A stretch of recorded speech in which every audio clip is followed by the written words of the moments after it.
မြတ်စွာဘုရားရဲ့သာသနာတော်မှာတန်ခါနဲ့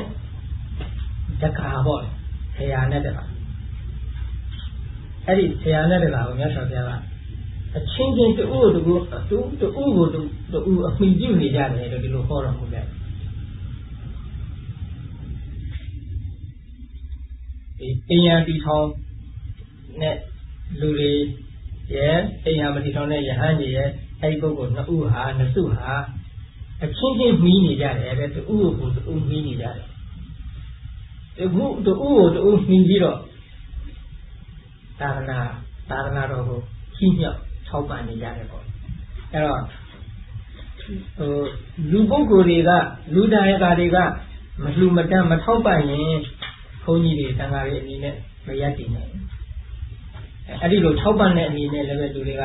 တန်ခါးတော်တွေပေါ်ကျေးဇူးပြုတယ်တန်ခါးတော်တွေကလည်းပဲလူတွေပေါ်ကိုဘာသာရေးနဲ့ပတ်သက်ပြီးတော့ကောင်းရာကောင်းကြောင်းညွှန်ကြားပေးနိုင်တဲ့ဘာသာရေးကိစ္စဆောင်ရွက်တာရှိတာဆောင်ရွက်ပေးနိုင်တဲ့အဲ့ဒီလိုအပြန်အလှန်ကျေးဇူးပြုနေကြတယ်ဒါကြောင့်မို့ကျေးဇူးတင်ရမယ်ဆိုရင်တန်ခါးကလည်းပဲတရားဓမ္မတွေကိုကျေးဇူးတင်ကြရှိတာပဲတရားဓမ္မတွေကလည်းပဲတန်ခါးတွေကိုကျေးဇူးတင်ကြရှိတာပဲအဲ့ဒီလိုတူပေါ်တူပြီးတော့ကျွန်းကိုင်းပြီးကိုင်းကျွန်းပြီးဆိုတဲ့အနေနဲ့နှီးပြီးတော့သာသနာကြီးကို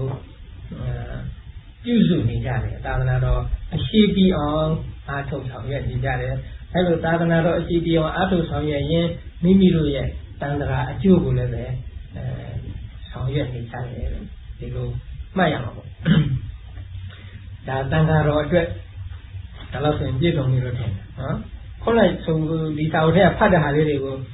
တိတ်သွင်းထားတာရှိတယ်ဒီအစီအစဉ်နားထောင်ရင်ထောင်ဖို့ဆိုတော့အဲ့ဒါတော့နောက်တိတ်လို့ခြင်းရမယ်အဲ့ကြတော့နည်းနည်းလေးအတန်လေးနဲ့ရွတ်ထားတာပေါ့ဟုတ်ဒါကတန်ခါတော်ရဲ့ဂုဏ်တော်ကိုပါယရဏသုံးပါးစုံသွားပြီနော်ယရဏသုံးပါးစုံသွားပြီးတဲ့နောက်တစ်ခုကဘာပြောစရာရှိတယ်လဲဆိုတော့ဒီနေ့သစ္စာ၄ပါးဆက်ပြီးတော့ပြောမှာသစ္စာ၄ပါးကြားဘူးပြီးသားတွေအများကြီးပါတယ်စတန်လီအိမ်တော်နဲ့သစ္စာ၄ပါးဟောပြီနော်အဲ့တော့ဓမ္မစကြာတရားမှာဘာကိုဟောတယ်လဲသစ္စာ၄ပါးတရားကိုဟောတယ်ဗราဏအားဖြင့်အဲ့တော့သစ္စာဆိုတာဘာလဲမှန်တာကိုသစ္စာခေါ်တယ်ဘုရားဘာသာမှာမှန်တာကိုသစ္စာခေါ်တယ်အဲ့ဒီမှန်တာလို့ခေါ်ရတဲ့သစ္စာဟာ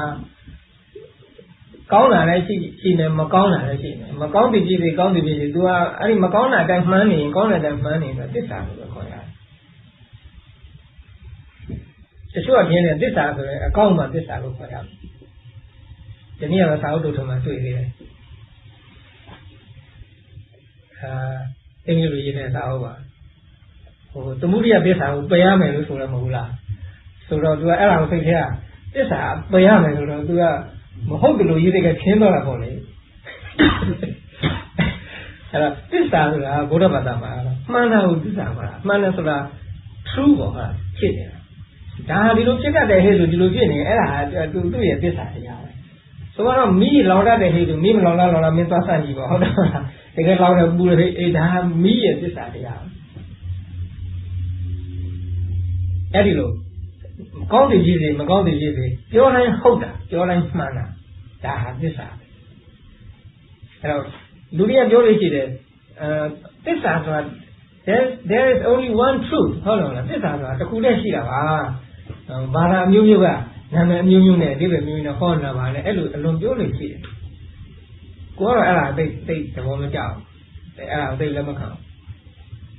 အဲ့ဒီတစ်ခုတည်းဆိုတဲ့သစ္စာဆိုတော့ဘာလဲမင်းလိုပါဘုရားဘာသာတော်မေးရင်သစ္စာကိုတစ်မျိုးလေးလည်းသိမယ်ခရစ်ယာန်သွားမင်းသစ္စာအမှန်တရားဆိုတာဘာလို့သူကလည်းတစ်မျိုးပြောလိမ့်မယ်ဟိန္ဒူသွားမင်းတစ်မျိုးလာအောင်အဲ့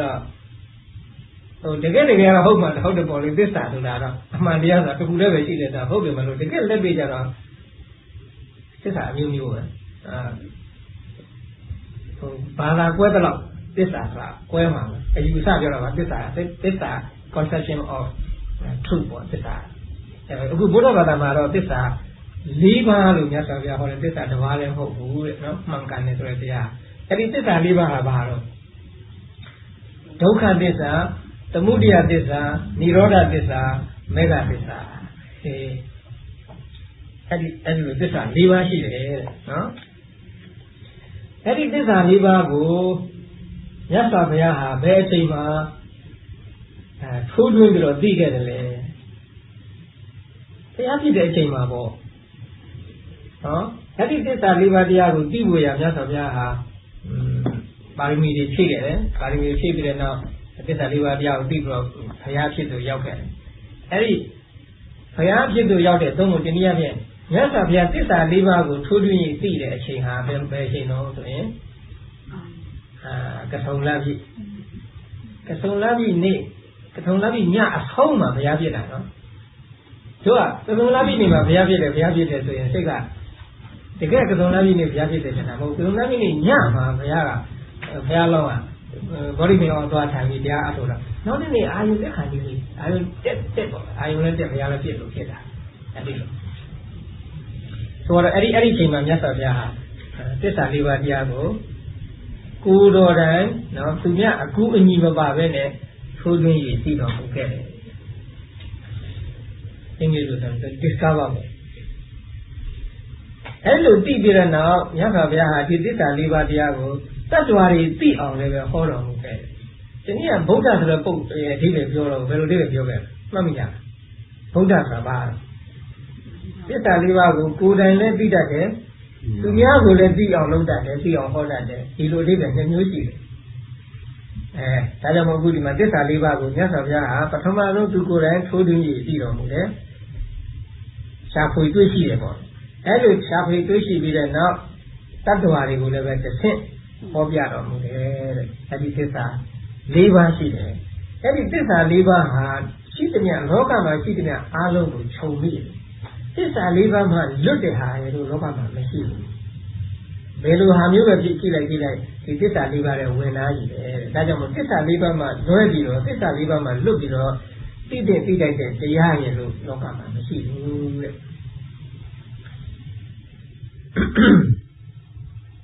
ကောင်းတာတွေလည်းပဲဒီသစ္စာတွေပါတာပဲမကောင်းတာတွေလည်းပဲဒီသစ္စာတွေပါတာပဲအဲလောကမှာရှိသမျှအားလုံးဟာသစ္စာ၄ပါးမှမလွတ်ဘူးအဲ့ဒီသစ္စာ၄ပါးဆိုတာဟာမြတ်စွာဘုရားသိရှိတာနော်မြတ်စွာဘုရားကစတင်ပြီးတော့လုပ်ရတာမဟုတ်ဘူးမြတ်စွာဘုရားကထုတ်လုပ်တာမဟုတ်ဘူးဒါလည်းနားလည်ထားရတယ်ဘုရားပွင့်ဒီဖြစ်စေမပွင့်ဒီဖြစ်စေသစ္စာ၄ပါးဆိုတဲ့သဘောတရားကတော့ရှိပါသို့တော့မြတ်စွာဘုရားပွင့်တဲ့အခါကျတော့ဒါကိုမြတ်စွာဘုရားရှာဖွေတွေ့ရှိတယ်ပြီးတော့မြတ်စွာဘုရားကတွေ့ရှိတဲ့အခါကျတော့ဘယ်လိုသဘောလဲဆိုတော့ရှင်းမြတ်စွာဘုရားရဲ့လက်ထက်တုန်းကသစ္စာ၄ပါးတရားကိုဖော်ထုတ်ခဲ့ပြီးတဲ့နောက်ဒီအဲ့ဒီမြတ်စွာဘုရားရဲ့ပြိဋိမာန်ပြုသွားပြီးတဲ့နောက်သူ့ရဲ့မျက်မှောက်တစ်ဘက်လေးပါပြိဋိမာန်ပြုသွားသို့မဟုတ်သူတို့ရဲ့သာသနာကွယ်သွားပြီးတဲ့နောက်ကျတော့သစ္စာ၄ပါးတရားကမြုပ်သွားတယ်တင်မြုပ်သွားတယ်ဟစ်တဲ့ဖြစ်သွားတယ်အဲ့လိုနဲ့ဟစ်တဲ့ဖြစ်ပြီးတော့နေတာအကြာကြီးနောက်ထပ်ဘုရားတဆူပြင့်တဲ့အခါကျတော့အဲ့ဒီဘုရားကတခါတော့ရှာဖွေတွေ့ရှိပြီးတော့ငါဟောအဲ့ဒီဘုရားပြိဋိမာန်ပြုပြီးတော့သူ့သာသနာကွယ်သွားရင်ဒီသစ္စာ၄ပါးတရားကလည်းလောကကကွယ်သွားအောင်ပါဆိုတော့နောက်တစ်ခါဘုရားတဆူပြင့်တဲ့အခါကျတော့အဲ့ဒီဘုရားတဆူကတွေ့ရှိပြီးတော့တခါဟောပြီးတော့ပြန်ပေါ်လာအောင်အဲ့လိုသစ္စာ၄ပါးကမြုပ်လိုက်ပေါ်လိုက်နှုတ်လိုက်ပေါ်လိုက်နဲ့ဒီသံဃာကြီးမှာသွားနေ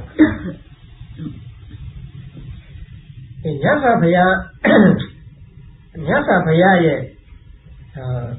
ပဌာနလုပ်ငန်းဟာဘာလဲဆိုဒါပဲသစ္စာ၄ပါးကိုလူတွေတတ်တော်တွေသိအောင်ဆိုတာအခုလိုပြောပြီးတော့သိတာမျိုးနဲ့လည်းမဟုတ်သေးဘူးနော်တကယ်ကိုတရားထိုင်ပြီးတော့ကိုယ်ပိုင်အသိဉာဏ်နဲ့မြင်တွေ့တော့လုပ်ပြတာမျိုးကိုဆိုလို့တယ်အဲ့ဒါမြတ်စွာဘုရားရဲ့လုပ်ငန်းဟာမှန်တော့ဒါပဲသူဒီသစ္စာ၄ပါးတရားသိအောင်ဟောပြတာသစ္စာ၄ပါးတရားသိတယ်ဆိုတာသစ္စာ၄ပါးတရားကိုမျက်မှောက်ပြုအောင်မျက်မှောက်ပြုနိုင်အောင်သစ္စာ၄ပါးတရားကိုမျက်မှောက်ပြုပြီးတော့အရိယာပုဂ္ဂိုလ်ဖြစ်သူရောက်အောင်လုပ်တာဒါမြတ်စွာဘုရားရဲ့လုပ်ငန်းပဲကောင်းပြီအဲ့ဒီသစ္စာ၄ပါးရှိတယ်နော်ပထမသစ္စာပါတော့ဒုက္ခသစ္စာဒုက္ခဆိုတဲ့စကားလုံးဒါကိုပထမနားလည်ရမြန်မာစကားဖြစ်နေတဲ့စိတ်ကမှဗမာရီအနေနဲ့တော့သိနားလည်စရာနားမလဲစရာမရှိဘူး ဒုက္ခဆိုပါတော့ဆင်းရဲနော်ဒုက္ခဆိုဆင်းရဲဒါတော့အများနားလည်တဲ့အတိတ်တွေပေါ့အဲ့ဒီဒုက္ခဆိုတဲ့စကားလုံးထဲမှာတကယ်ဆင်းရဲတာလည်းဟုတ်တယ်ပါတယ်လောကအနေနဲ့ဆင်းရဲတာမဟုတ်ပြီမဲ့လို့မြတ်စွာဘုရားကဆင်းရဲတယ်လို့သမုတ်ထားဒါလေးလည်းတော့ပါတယ်ကိုလူကျင်တာလေးရနေတယ်ကိုစားကျင်တာလေးစားနေရတယ်ကိုနေရင်တဲ့လူနဲ့အတူနေရတယ်အဲ့ဒီခါမှာကိုပြောမနေဘူးလားနော်အဲ့ဒီညမှာအဲ့ဒီခါမှာဆင်းရဲနေလားစိတ်ဆင်းရဲနေလားကိုဆင်းရဲနေလားမဆင်းရဲပါဘူးနော်ဒါမှမဟုတ်အဲ့ဒီလိုပြောနေတဲ့ခါကိုလည်းမြတ်စွာဘုရားကဆင်းရဲဒုက္ခပဲဒုက္ခသစ္စာဆိုလောကကြီးကအကုန်မဲ့ဆိုအဲ့ဒါလည်းဒုက္ခတည်းပါတာပေါ့ဟုတ်လားအဲ့တော့ကိုလို့ကျင်တာလေးလုံနေရလို့ကိုစားကျင်တာလေးစားနေရလို့ဆိုတော့ချမ်းသာနေတယ်လို့ထင်ထားတဲ့အဲ့ဒီချမ်းသာလေးပဲမြတ်စွာဘုရားကတော့ဘာလို့ပြောတာလဲဆင်းရဲတယ်ဒါပေမဲ့အဲ့ဒီချိန်မှာ we are not suffering ဟုတ်လား we are enjoying နော်အဲ့လိုရှိတယ်အဲ့ဘာကြောင့်အဲ့ဒါမျိုးကိုမြတ်စွာဘုရားကဒုက္ခလို့ဟောတယ်ဆိုတော့မြတ်စွာဘုရားရဲ့စံထားတာဒါနားလည်ရတယ်ဘယ်လိုဟာမျိုးကိုဒုက္ခနော်လို့စံရှိတယ်ခါရှိရတယ်အဲ့မြတ်စွာဘုရားကဘာလို့လဲယတနိစ္စံတံဒုက္ခမမြဲတာမှန်တယ်မြတ်ဒီဒုက္ခပဲဆိုတော့ခုနကောင်းတယ်လည်းပါမကောင်းလားနော်ကောင်းတယ်စားနေရတဲ့ချမ်းသာလည်းခဏလေးနေပြီးကြောက်တော့မှာ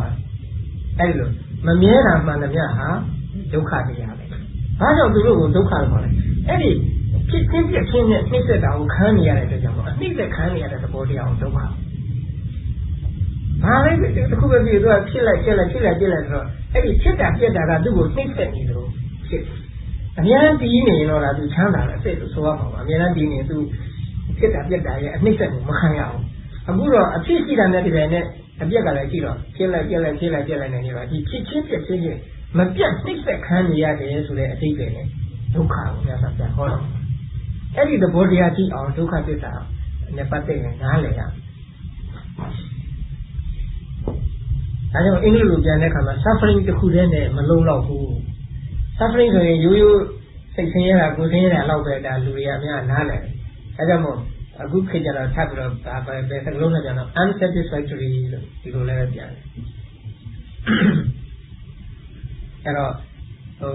မမြဲတာကိုကမြဲစေချင်တယ်သူကမမြဲဘူးဖြစ်ပြနေတယ်ဆိုရင်ဒါသူကျင့်တတ်တယ်မရှိဘူးပေါ့အဲ့ဒီဒုက္ခကို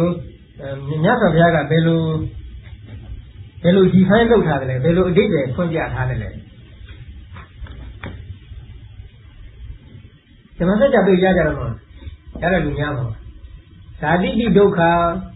နော်သရာပိဒုက္ခယာတိပိဒုက္ခမရဏပိဒုက္ခပြီးတော့အပိယေဟိတံပြောဟောဒုက္ခပိယေဟိဝေပြောဟောဒုက္ခယံပိဋ္ဌာနလမတိတံပိဒုက္ခတံခိတ်တေနပိစုပါဒနက္ခန္တာဒုက္ခအဲ့ဒါရအောင်ကြက်ထားကြတာနော်ရမယ်ရသမားဒီလိုရပြောဒီပဲပြောလို့လည်းကောင်းတယ်ပြန်ပြောနားထောင်လို့လည်းကောင်းတယ်ဓာတိပိဒုက္ခတဲ့ပဋိသန္ဓေဒီနေရာချင်းဒီလိဆင်းရဲဤပဋိသန္ဓေဒီနေရတယ်ဆိုတော့ဆင်းရဲတယ်တဲ့ဆင်းရဲတယ်ဆိုတာညမျိုးစဉ်းစားလို့ရတယ်ပထမတစ်မျိုးကတော့သူကဆင်းရဲဖို့ရအကြောင်းဖြစ်လာဓာတိဆိုတာတိလိုက်တာနဲ့တပြိုင်နက်သဟာဆိုတာကမကြည့်ဘဲမနေဘူးဧကံမရဏဆိုသိခြင်းလည်းမကြည့်ဘဲမနေဘူးတခါတို့အခုလူဘဝရောက်တဲ့အတွက်ကျွန်တော်လူဘဝမှာဆင်းရဲမျိုးမတွေ့အောင်လားနော်ချမ်းသာလည်းတွေ့ရတဲ့အခါမှာဆင်းရဲတာလည်းမျိုးတွေ့ရကြအဲဒီလိုဆင်းရဲတာတွေအားလုံးရဲ့ပြည့်မြစ်ကိုလိုက်လိုက်ရင်တို့လူဖြစ်လာလို့ဒီလူဆင်းရဲခံစားရတယ်ပေါ့လူမဖြစ်လာဘူးဆိုရင်ဒီလူဘဝလူဆင်းရဲတို့မခံရဘူးပေါ့အဲ့တော့လူဘဝမှာပရိသတ်တွေပြီးနေတယ်ဆိုတာဟာလူဘဝဆင်းရဲဖို့ရအားလုံးဖြစ်လာတယ်ဆိုကြောင့်မို့သူ့ကိုဆင်းရဲတယ်လို့ခေါ်တယ်။တနည်းအားဖြင့်ကတော့အထက်ထာတွေမှာပြောတာတော့အမိဝမ်းနဲ့ကျင်းရတဲ့ခါဆင်းရဲတဲ့ဟာတွေတောက်ပြောတယ်နော်အမိဝန်းထဲမှာနေတဲ့ခါကျတော့ခါလေးလူဘာခေါ်လဲကလေးလေးကတောက်ထိုးနေရတာလို့ဘာလို့ပေါ့လေအမေကကုန်းလဲကွာလဲခါလဲချိုးတလူနေတယ်လို့အမေကရေနွေးတောက်လိုက်ရင်လည်းခါလဲပူသွားရင်ရေအေးတောက်လိုက်ရင်လည်းငရဲဟိုပါလဲ လောကသိငရေကြသူပဲစတယ်ဖြစ်ပေါ်လေအဲ့ဒီလိုလဲဆိုထားတာတွေရှိပါတယ်ဒါလည်းပဲခုခေတ်ကလည်းပဲစိတ်ပညာကလည်းဒီလိုပဲနေပြောရဲခလေးတယောက်မွေးတာဟာသူ့ကိုဘေးအန္တရာယ်အများဆုံးအတွေ့အကြုံတစ်ခုပဲဆိုတာအဲ့ဒီဆင်းရဲတော့ဒါတော့တခါတည်းလည်းရေးထားတော့ကိုယ်ကသိတော့မပြောဘူးဟမ်ဒါမှမဟုတ်ကိုယ်အဲ့ဒါတော့သိမကြောက်တော့ပါကြောက်လားကိုယ်မှမမြင်ပဲဒါမှလည်းတကယ်စဉ်းစားကြည့်အဲ့ဒီအမိဝမ်းနဲ့กินရတယ်လည်းကြောက်ကြရပဲနော်ကိုကတော့မသိဘူးပေါ့လေဒီခုခေတ်ဆိုပိုးဆိုးနေတယ်ဟိုအမိဝမ်းကမကျွတ်သေးဘူးကိုဆေးဆိုးတွေပဲခန်းနေရတယ်ဟမ်ဒီဘာခေါ်လဲ technology တိုးတက်လာတယ်ဆိုတော့ပိုးကောင်းမလားအောင်မလားအမှန်ကတော့တစ်ခါလေးကျတော့မကောင်းဘူးထင်တယ်သူကဆိုယောဂပြီးဗိုက်ထဲသိချင်တဲ့သေသွားအဲ့ဒါအေးတာလေကိုကဗိုက်ထဲကမထွက်သေးဘူးဒီကနေတော့ဆေးထိုးနေပြီမလုပ်နေနေခုခေတ်ကသူကလုတ်တတ်တော့ဒါကြီးကလုံနေကြတယ်ထားပါတော့အဲ့ဒီလိုပရိသန္တိနေရာချင်းဆိုတာဆင်းရဲတယ်ဆင်းရဲတယ်ဆိုတာတကယ်ပေါ့လေအခုလိုဆင်းရဲရဲနဲ့မမီဝါမှာနေရတာဒါတွေလည်းပါတယ်ပြီးတော့လည်းပဲဆင်းရဲခြင်းရဲ့အကြောင်းနော်နောင်ဖြစ်မဲ့ဆင်းရဲခြင်းရဲ့အကြောင်းဖြစ်တဲ့အတွက်ကြောင့်လည်းပရိသန္တိနေရာချင်းကဆင်းရဲတယ်ညကျတော့ပရိသန္တိနေရာခုနပြောတဲ့နည်းနဲ့ဆင်းရဲလို့မရတော့ဘူးညကဘာကလဲဆိုတော့စိတ်ထောင်နေသားအရွယ်နော်ဆန္ဒနေသမီးအရွယ်စသည်တွားဖြစ်တော့တာ။သူတို့မှာအမိဝမ်းနဲ့กินရတာမျိုးမရှိဘူးဆိုတော့အဲ့ဒီမှာပြည်တန်နေရာချင်းဆင်းရဲဆိုတာကခုနပြောတဲ့အမိဝမ်းกินရတဲ့ဆင်းရဲမျိုးလို့ပြောလို့မရတော့ဘူး။သို့တော့ခုနကဆင်းရဲခြင်းရဲ့အကြီးခံအကြောင်းဖြစ်တော့သူတို့လည်းဆင်းရဲတယ်လို့ပဲခေါ်ရတယ်။နောက်တစ်ခုကပါတော့အိုရခြင်းဒီဆင်းရဲဤဒါကတော့သိထင်ရှားနော်ဘယ်သူမှမအိုခြင်းဘူးအိုးနေရတယ်။ဒီလိုမိန်းကလေးကသာဆိုလို့ဟုတ်လား။ဟမ်အိုခြင်းမလားအိုခြင်းလားမအိုရင်မလို့မနေအောင်အိုးလာပဲပြောရင်ကိုအိုးလိုက်နေတာပဲနော်အိုးလည်းပါဆင်းရတာပဲပြီးတော့အိုးလာတဲ့ခါကျတော့အခုဟိုခက်ကြီးတခုမှကြီးတွေမေ့ကြလားဒါတွေသမီးတွေပါလေကိုနာမကတ်ချင်ဘူးမြည်တွေပါလေကိုနာမကတ်ချင်ဘူးဟုတ်လားဝိုင်းပယ်တာခံရတယ်ဆိုတာပြောတာခံရတယ်ဒါကြောင့်ကိုကဘာခေါ်လဲမျက်စိမုံလာတယ်တွားကြိုးလာတယ်အရည်တွေတွန်းလာတယ်စသည်ဒီလိုဒုက္ခတွေအလုံးခံရတာဘာကြောင့်လဲဥခြင်းသဘောတရားကြောင့်ပေါ့ဒါကြောင့်မို့ဥခြင်းဆင်းရဲနာရခြင်းဒီဆင်းရဲဤနာရဆိုတာဘာလဲယောဂဖြစ်တာပြောတာပေါ့ဒီမကောင်းတဲ့နာသေးတဲ့အကြောင်းဆိုးတဲ့စသဖြင့်အမျိုးမျိုးရှိတယ်နော်ဒါလည်းမကောင်းတာလူတိုင်းသိတယ်တရားခြင်းဒီဆင်းရဲဤဘယ်မှမသိခြင်းဒါလည်းတနေ့ကျတော့ဒီလိုပဲသိကြရမှာပဲအဲ့တော့တရားလည်းဆင်းရဲမချစ်သောသူတို့နဲ့အတူနေရခြင်းဒီဆင်းရဲဤမှန်ရလားမချစ်သောသူဆိုတာမှန်ကတတ္တဝါကိုယ်ရင်မဆိုလို့ကိုမကြိုက်တဲ့ဟာနဲ့အတူတူနေရတယ်ကိုကဒီကားကြီးမကြိုက်ဘူးဖြစ်နေပြီဘာသာလည်းမရှိလို့မဝန်ထမ်းဘူးဒီကားပဲပြေးဒီမောင်းနေရတာလည်းဆင်းရဲဒီအိမ်ကမနေချင်ဘူးဒီအိမ်ညတော့လားတုတ်လို့ဒါမှမဟုတ်ကိုကအိမ်သိမ့်မနေတော့ဒီအိမ်တုတ်ပဲနေရမယ်ဆင်းရဲတာအဲ့ဒါသူစာမှာပြောတာကြတော့မချစ်မနှစ်သက်သောတတ္တဝါသင်္ခါရတို့နဲ့အဲ့လိုဆိုလို့ရှိတယ်တတ္တဝါဆိုတာတတ္တဝါကိုပြောတာသင်္ခါရဆိုတာကအမှန်ကအဲ့ဒီသိဝုထုပစ္စည်းကိုပြောတာထို့တူပဲဗါလဲတော့ချစ်တော်သူတို့နဲ့ကိုယ်ကွင်းရခြင်းဒီလေးဆင်းရဲဤဒါလည်းလုံးချင်ထားပါနော်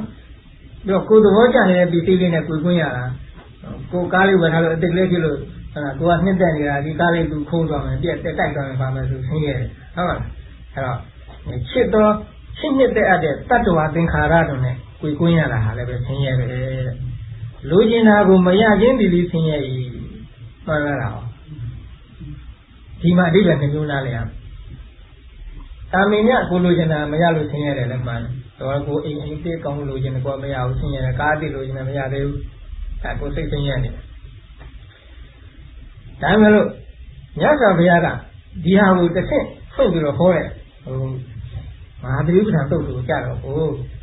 လိုချင်တာမရလို့ဆင်းရဲတယ်ဆိုတာဒါလောက်ကလေးကိုမဆိုလို့နော်ငါမအိုးရင်ဘူးနော်မအိုးမရပြီနဲ့လို့အဲ့ဒီလိုလုပ်ပြောလို့အဲ့လိုတောင်းတာလို့မရဘူးမရတယ်အဲ့ဒါဆင်းရဲမနာဘရပြီနဲ့မနာခြင်းမသေးဘရပြီနဲ့မသေးခြင်းလုပ်လို့မရဘူးနော်ဒီအဲ့ဒီလိုတောင်းတာလို့မရတာကိုလိုတာကိုမရတာလို့ဒီလိုဆိုတယ်တာမင်ညလိုချင်တာမရတာတော့တယ်မကဘူးပေါ့နော်ကိုလိုချင်တာမရဘူးကို ကိုလိုချင်တဲ့အိမ်မရဘူးကိုလိုချင်တဲ့သားမရကိုလိုချင်တဲ့ဆိုတော့ပိုက်ဆံမရဘူးအဲ့ဒါမျိုးတဲ့မြတ်စွာဘုရားဆိုလိုတာကအိုခြင်းသဘောတရားရှိတဲ့ပုဂ္ဂိုလ်ကမအိုပြရစီနဲ့နာခြင်းသဘောတရားရှိတဲ့ပုဂ္ဂိုလ်ကမနာပြရစီနဲ့သိခြင်းသဘောတရားရှိတဲ့ပုဂ္ဂိုလ်ကမသိပြရစီနဲ့လို့နော်အဲ့လိုလုပ်မရတော့ဒါအောင်ဆိုလိုတာလို့ချင်တာမရဘူးအဲ့ဒါလည်းဆင်းရဲပဲဒါအမှန်ပဲမအိုရင်မဲနဲ့အိုးနေရတယ်မနာရင်မဲနဲ့နားရတယ်တော့ကြမသိရင်မဲနဲ့သိရမယ်ဒါဆင်းရဲတယ်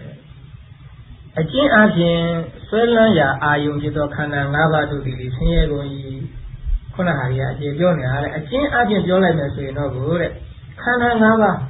ဥပါဒံရဲ့အာယုံဖြစ်တဲ့ခန္ဓာ၅ပါးဟာဆင်းရဲတရားပဲဥပါဒံရဲ့အာယုံဖြစ်တဲ့ခန္ဓာ၅ပါးဆိုတာရှင်းရှင်းပြောရင်လောကရှိတဲ့အားလုံးတတ္တဝါတွေရောပစ္စည်းတွေရောဘာတွေရောထားဖို့ဥပါဒံနဲ့ခန္ဓာလို့ပြောတယ်ဥပါဒံနဲ့ခန္ဓာဆိုတာဒီဆွဲလန်းမှုဖြစ်နိုင်တဲ့ခန္ဓာမျိုးကိုဥပါဒံနဲ့ခန္ဓာလို့ခေါ်တယ်ဒီပစ္စည်းတစ်ခုပေါ်မှာကိုကလောဘနဲ့ဆွဲလန်းနိုင်သလားဒိဋ္ဌိနဲ့ဆွဲလန်းနိုင်သလားကြည့်ပြီးအဲ့ဆွဲလန်းနိုင်ရင်အဲ့ဒါကိုဥပါဒံနဲ့ခန္ဓာလို့ခေါ်တယ်ဒီပုဂ္ဂိုလ်ကိုကလောဘနဲ့ဆွဲလန်းနိုင်သလားနော်ဒိဋ္ဌိနဲ့ဆွဲလန်းနိုင်လားဆွဲလန်းနိုင်ရင်အဲ့ဒါကိုဥပါဒံနဲ့ခန္ဓာလို့ခေါ်တယ်ဆိုတော့လောကမှာရှိတဲ့မြတ်တတ္တဝါသင်္ခါရအကုန်လုံးပါတော့တယ်အဲ့တော့အကျဉ်းအပြင်ပြောမယ်ဆိုရင်တဲ့အဲ့ဒီခန္ဓာ၅ပါးဟာဥပါဒံရဲ့အာယုဖြစ်တဲ့ခန္ဓာ၅ပါးဟာဆင်းရဲတရားပဲကုန်းနေဒါကြောင့်လောကမှာဘာမှဆိုကြည့်လိုက်ဆင်းရဲပဲဒါဘုရားဘာသာကဆင်းရဲပဲ emphasize လုပ်တာဒီမြတ်စွာဘုရားဟောတာကွာရှိတဲ့ညကိုဆင်းရဲပဲခုနပြောတဲ့ကိုစားကြံလေးစားနေလို့ချမ်းသာတယ်ထင်တာလည်းပဲဆင်းရဲပဲနော်ကိုနေနဲ့လူနဲ့တူနေရလို့ချမ်းသာတယ်ထင်တာလည်းပဲအမှန်ကတော့ပါတော့ဆင်းရဲတယ်အဲ့ဒီဆင်းရဲဆိုတာနဲ့ပတ်သက်ပြီးတော့နားလည်စရာလေးတွေရှိနော်နားလည်စရာမှာဘာရှိတယ်လဲဆိုရင်ပထမဒုက္ခ၃မျိုးအနည်းဆုံးနားလည်ဖို့ကောင်းတယ်အဲ့ဒါကဘာလို့လဲပထမဟာကဒုက္ခတဲ့နော်ဒုက္ခ၃မျိုးရှိတယ်ဒုက္ခဆိုတာဘာလို့တကယ့်ကိုအစစ်အမှန်ဖြစ်တဲ့ဒုက္ခတခါလဲခလုတ်တက်လိုက်လို့ခြေတော့နာသွားတယ်နော်အဲ့ဒီဆင်းရဲမျိုးကြားချလို့ခြေတော့နာသွားတဲ့ဆင်းရဲမျိုးအဲ့ဒါမျိုးကိုဒုက္ခလို့ခေါ်တယ်ဆိုတော့စိတ်တကယ်ညစ်တယ်နော်အဲ့လိုဟာမျိုးဒုက္ခကိုဘာလို့ခေါ်လဲဒုက္ခဒါကတော့ဒုက္ခအစစ်လို့ဆိုတယ်နှခါထပ်ပြောရင်သူကတကယ်ကိုဟုတ်မှန်တဲ့ဒုက္ခလို့ဆိုတော့ဒုက္ခနော်နောက်တစ်ခုကတော့ဝိပရိနာမဒုက္ခဒါကတော့ဟောက်ပြန်သွားတဲ့အခါပြည့်စည်သွားတဲ့အခါမှာဆင်းရဲမှုကိုဖြစ်စေတတ်တဲ့အတွက်ကြောင့်ခေါ်ရတဲ့ဒုက္ခအဲ့ဒီဝိပရိနာမဒုက္ခဆိုတာဘာလဲဆိုရင်တဲ့ကောင်းတဲ့ချမ်းသာတဲ့အတွေ့အကြုံချမ်းသာတဲ့ပျော်ရွှင်မှုဆိုတဲ့သောမနတလို့ခေါ်တဲ့ဝေဒနာအဲ့ဒီလိုခံစားမှုကိုဒီနေရာမှာမြတ်စွာဘုရားကဝိပရိနာမဒုက္ခလို့ခေါ်တာဒုက္ခဝေဒနာချမ်းသာတဲ့ဝေဒနာကောင်းတာလေးခံစားနေရတယ်အဲ့ဒီဟာကိုပဲမြတ်စွာဘုရားကဝိပရိနာမဒုက္ခဘာကြောင့်လဲအဲ့ဒီကောင်းတာလေးကြောက်တော့တဲ့ခါကျတော့ကိုယ်ကဆင်းရဲမှုဖြစ်လာဒါလေးလွန်းလာတယ်နော်ဒါလေးဖြစ်ပေါ်အဲ့ဒီလိုဖြစ်တတ်တဲ့အတွက်ကြောင့်မို့အဲ့ဒီလိုဒုက္ခဝေဒနာကိုဘာလို့ခေါ်လဲဝိပရိနာမဒုက္ခဒေါမနတပေါ့ခန္ဓာကိုယ်အပြင်ချမ်းသာတာစိတ်အပြင်ချမ်းသာတာအဲ့ဒီဝေဒနာကိုပဲဝိပရိနာမဒုက္ခနောက်တစ်ခုကတော့သင်္ခါရဒုက္ခဒါကတော့သင်္ခါရဖြစ်တဲ့အတွက်ကြောင့်မို့ဒုက္ခလို့ခေါ်ရတယ်သင်္ခါရဆိုတာအကြောင်းကိုအမိပြုပြီးတော့ဖြစ်ရတဲ့တရားမှန်တဲ့များကိုသင်္ခါရလို့ခေါ်တယ် all condition phenomena အဲ့ဒီသင်္ခါရဖြစ်တဲ့အတွက်ကြောင့်မို့သူ့ကိုဒုက္ခလို့ခေါ်ရတယ်ဆိုလိုတာကတော့ဗာလဲအဲ့ဒီလိုအကြောင်းတစ်ခုခုကြောင့်ဖြစ်လာတဲ့ဟာဆိုတာဟာအဖြစ်အပျက်ရှိတော့တာပဲဒါကြောင့်တစ်ခုလောက်ထားတဲ့အလားပြုလုပ်အပ်တဲ့ဟာမှန်ရင်သူကအဖြစ်ရှိလာအဖြစ်ရှိလာရင်အပျက်ရှိလာအဲ့ဒီလိုအဖြစ်ရှိရင်အပျက်ရှိတဲ့တရားမှန်တဲ့များဟာဒုက္ခပဲသင်္ခါရဒုက္ခအဲ့ဒီသင်္ခါရဒုက္ခမှလွတ်တာလို့လောကမှာရှိနေမှာဘာမှမရှိနော်အဲ့ဒီတော့သင်္ခါရဒုက္ခကလည်းအလုံးကိုခြုံနေတယ်သင်္ခါရဒုက္ခအရာကြတော့ခုနကောင်းတဲ့အတွေ့အကြုံတွေမကောင်းတဲ့အတွေ့အကြုံတွေကနံပါတ်7နဲ့နံပါတ်1တို့နဲ့ပါသွားပြီဆိုတော့ကိုကျန်တဲ့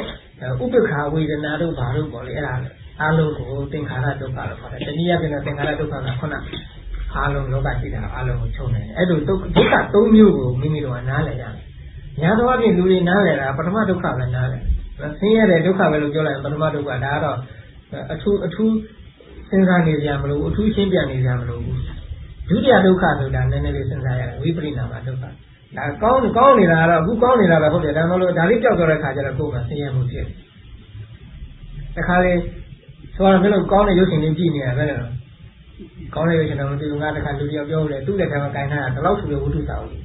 အဲ့ဒါပြောတယ်ဝိတုစာကတိုးတာခါလည်းမပြီးတယ်ရင်သူကပြီးသွားလို့လေတိုးတာဟာရှင်းတော့မှာတော့ဟာကြီးငါပြင်းသွားပါနော်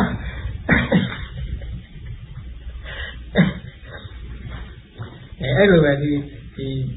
အကောင်းခံစားတယ်ဆိုတာဟာခံစားနေတော့ကောင်းတယ်လို့ထင်ရတာပဲအဲ့ဒါပျောက်သွားတဲ့ခါကျတော့သူကစိတ်ထဲကအဲ့လိုလုံးတဲ့စိတ်ကလေးဆွေးတဲ့စိတ်ကလေးပေါ့အစတည်းဖြစ်လာတော့ဒါဆင်းရဲတယ်ဆိုတော့ဝိပရိနာမဒုက္ခတတိယဖြစ်တဲ့သင်္ခါရဒုက္ခကတော့တကယ်နားလည်ဖို့မလွယ်ဘူးဘောဓဘာသာတွေအနေနဲ့ကတော့ဘုရားဟောလက်ခံထားတာမဟုတ်လို့တတိယဒုက္ခကိုသဘောပေါက်ရအဲ့ဒါကိုသဘောပေါက်မှမြတ်စွာဘုရားဟောတဲ့ဒုက္ခသစ္စာရဲ့သဘောကိုသူကကောင်းကောင်းနားလည်ဧကံလက်ခံတယ်အဲ့ဒီဟာကိုသဘောမပေါက်လို့အခုဒီခေတ်တွေကဒီမင်းတို့ဘုရားဘာသာတို့မကြိုက်ဘူးဘုရားဘာသာတစ်ခါလာလဲဆက်ဖရင်တစ်ခါလာလဲဆက်ဖရင်ပြောတယ်လို့သူကအဲ့လိုပြစ်တင်အောင်အမှန်တော့မဟုတ်ဘူးလို့ဒုက္ခတော့ကအမှန်တရားကိုလူကမဆောင်ဘူးကွာအမှန်တရားအမှန်တည်းမြင်အောင်ကြည့်တယ်ဆင်းရဲတာပဲလို့ဒါကိုလက်တော်ခံရမယ်တို့တော့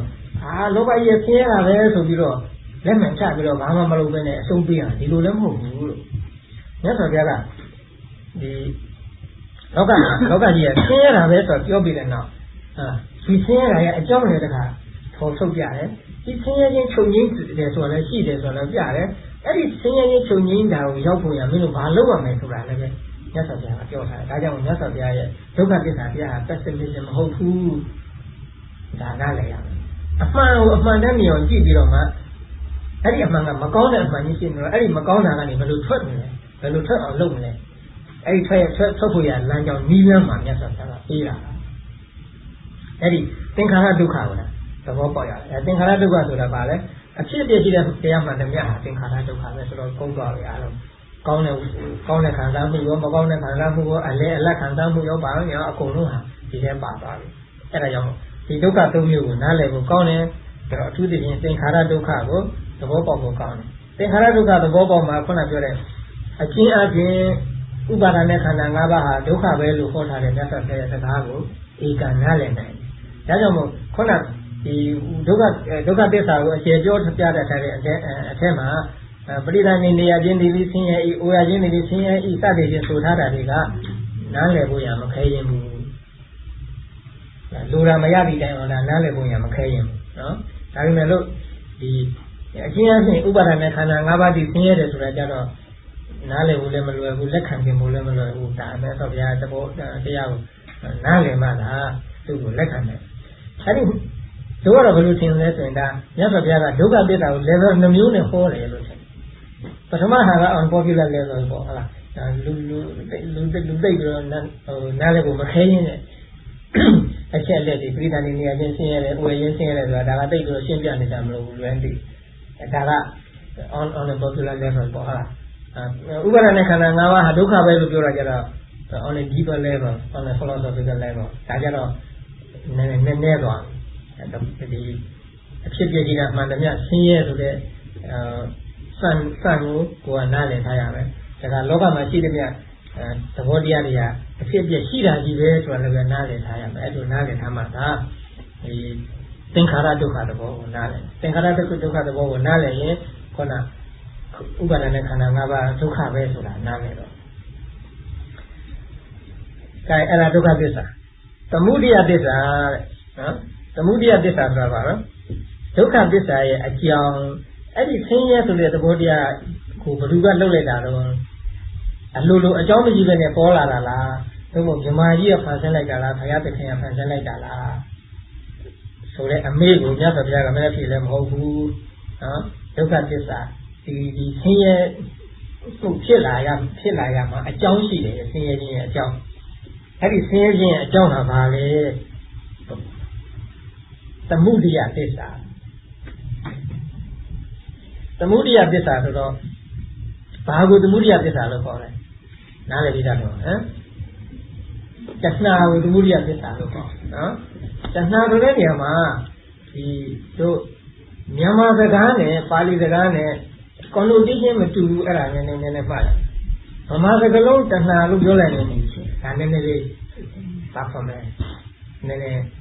တော်မကောင်းတဲ့စကားလုံးပေါ့နော်ဒီစကားလုံးကိုဆိုတော့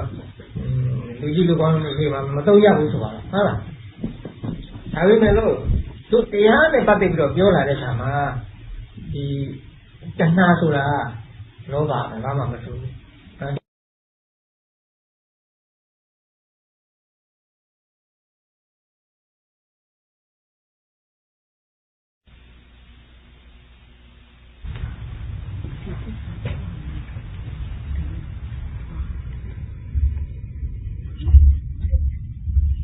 ရောက်တော့တဏှာနော်ဒီတဏှာအဲ့ဒါကြောင့်မို့တဏှာလို့သုံးလိုက်တဲ့တကလုံးဟာတကလုံးကိုဘယ်လိုနားလည်ရမလဲလိုချင်တာကိုတဏှာခေါ်တယ်နော်လောဘအပိဓာဘာညာခေါ်တာတွေလည်းရှိသေးတယ်ထားပါတော့အဲ့လိုတွဲတန်မှုလိုချင်မှုဒါကိုပဲတဏှာလို့ခေါ်တယ်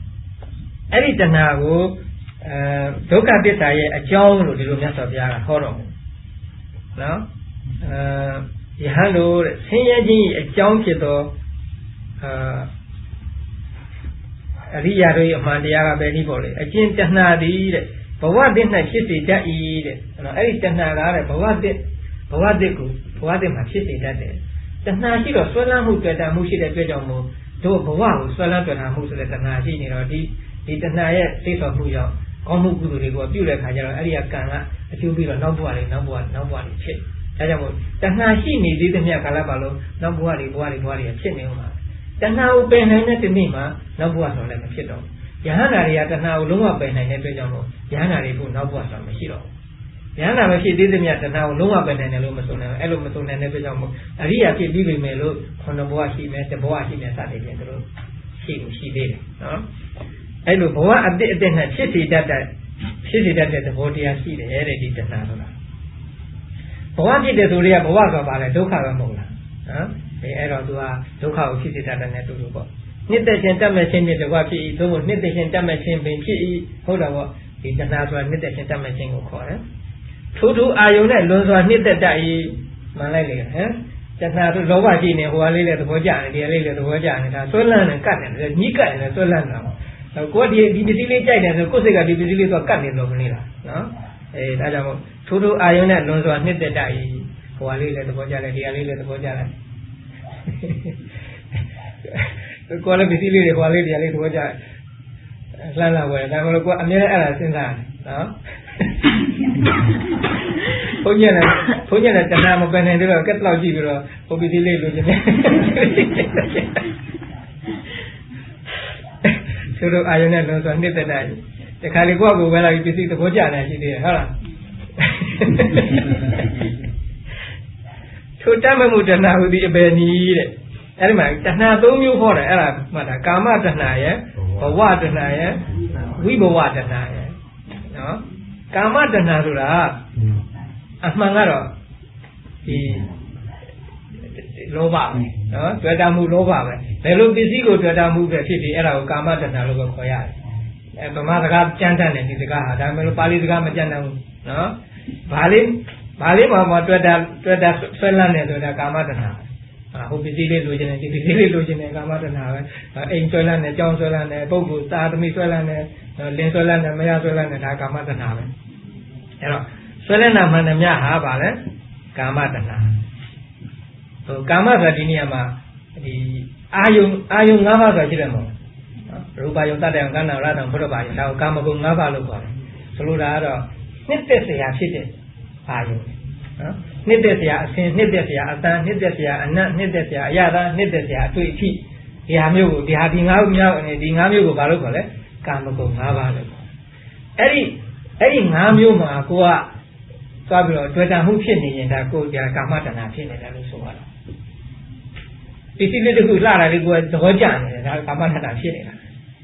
အတန်လေးကောင်းတယ်နော်တခြင်းကောင်းတယ်လို့ဆိုတော့နားထောင်နေတာဟုတ်လားတော်ပွဲတော့ တချင်းတွေပါလေဆိုသွားကြရင်ဟုတ်လားစိတ်ထဲရှိလိမ့်မယ်ဘလူဆိုတာတော့ငါကြိုက်တာဟာ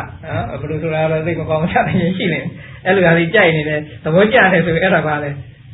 ကာမတဏပဲမှန်ကတော့နော်အဲ့ဒါကာမတဏနောက်တစ်ခုကိုဘာလို့ခေါ်လဲဘဝတဏလို့ခေါ်တယ်အဲ့ဒီဘဝတဏနဲ့ဝိဘဝတဏကိုတော့ကောင်းကောင်းမှတ်ကြသိခြင်းဟုတ်လားတော့ကြတော့နိုင်ငံသားတွေကကိုယ့်ဘာလွန်ကြီးတယ်အဲ့ဒါဘဝတဏဆိုတာကရိုးရိုးတည်းပြောတာဘဝမှာတွေ့တာတဲ့တဏလို့ဒီလိုဆိုလို့မယ်ပေါ့ဟုတ်လားဒါမှမဟုတ်ဒီလိုမဟုတ်ဘူးဒီအခါကရာတွေမှာဖွင့်ထားတာကဘဝတဏဆိုတာဒီတတ္တဝါတွေမြဲတယ်ဆိုတဲ့အယူမှားတဲ့အယူရှိတယ်အဲ့ဒီအယူနဲ့အတူတူကဖြစ်တဲ့တဏကိုဘဝတဏလို့ခေါ်ဘဝဆိုတာက existence ဘဝဆိုတာဒီနေရာမှာမြဲတယ်ဆိုတဲ့အဓိပ္ပာယ်ရှိ its connotation is မြဲအဲ့တော့တတ္တဝါတွေကမြဲတယ်ဆိုတော့ငါတို့မှာအတ္တလေးရှိတယ်အဲ့ဒီအတ္တဟာမြဲတယ်ဒီအတ္တလေးဟာအမြဲတည်ပြီးတော့တဘဝသွားနေတဲ့စသဖြင့်အဲ့ဒီလိုယူဆတဲ့ဝါဒကိုတတ္တဝါဒတတ္တဒိဋ္ဌိလို့ခေါ်ဒါအယူမှားပေါ့ဘုရားဗလာအမြင်နဲ့ပြောရင်အယူမှား